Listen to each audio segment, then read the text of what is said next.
Mary Sherry's In Praise of the F Word is not what you might think it is about.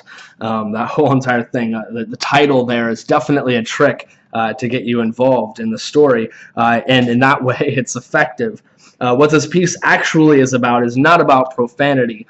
It is about the need and sort of moral obligation of teachers in the present age to use failing grades, that F word being fail or flunk, as a means of motivating children and actually ending up doing a better service for them. And not just children, but for people all the way up through the educational system. Sherry herself works with adult learners, both who did and did not graduate from high school, and she's sort of constantly been stunned by their lack of preparation, knowing that many of them were just sort of passed along from one grade to the next, to the next, to the next, or passed from one college course to the next, to the next, to the next, to the next, not because they were actually, prepared to pass or because they should have passed, but just because it was easier for the teachers to pass them than to fail them, for any number of reasons, for bureaucratic reasons, for reasons of kindness, for reasons of not wanting to have to deal with their emails, like any of these sort of things are why teachers maybe will pass people who don't deserve to pass. Sherry, though, thinks that that's terrible and thinks that teachers are actually doing a horrible disservice to people who they pass, even though they should fail, because in truth, letting them pass means that they aren't getting the skills and it's setting them up for failure in the future, even if it's a nicer short-term benefit.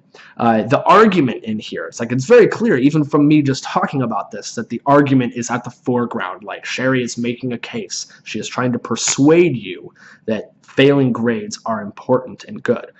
It says, they will also discover that they have been cheated by our educational system. All of this sort of stuff. There are many ways to do this, to be an effective teacher, much to do with teaching style. However, if style alone won't do it, there is another way to show who holds the winning hand in the classroom. That is to reveal the trump card of failure. That failing students is the way to get it done.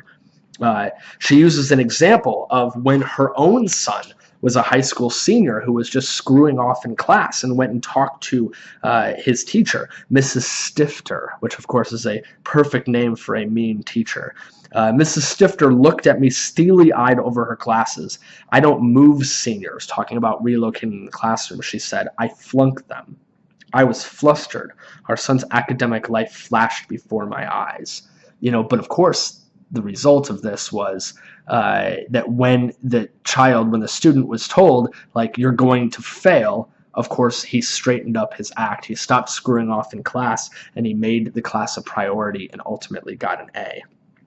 She says, Sherry says, "I know one example doesn't make a case." And this is a key thing I want to point out. I know one example doesn't make a case. One example is an anecdote. Right? That's an anecdotal example. It's just one example. So that's one thing you want to keep in mind and watch out for in your own writing, is to make sure that you're not over-relying on anecdotal examples. "Oh, this happened to me," kind of examples, or "I heard about this one time," kind of examples. It's more important to look at the big picture, and Sherry, of course, acknowledges that. She does make a good case, though, in saying most kids don't put school first on their list unless they perceive something is at stake. They have to have a healthy fear of failure, that if not passing, if not moving along is a real threat rather than just a false, empty threat, people will work harder, and that's been something that, you can witness all through academia. Students just blowing off class, not showing up, not doing their work, yada, yada, yada, until they get to that moment where it's like, you're going to fail, and then all of a sudden, the work gets done, but it'd be one thing if that threat of failure were real from the very beginning. It says, it would mean facing the tough reality that passing kids who haven't learned the material while it might save them grief for the short term dooms them to long-term illiteracy. That's basically what we're doing now, is that we're dooming children when we let them pass, even if they shouldn't. And this goes for college students as well. regarding failing more people, it says this is a policy that worked in the past and can work today. That if teachers are more willing to just say, I don't know, you're a nice boy, Johnny, but you're going to fail, then maybe Johnny would have worked a little bit harder.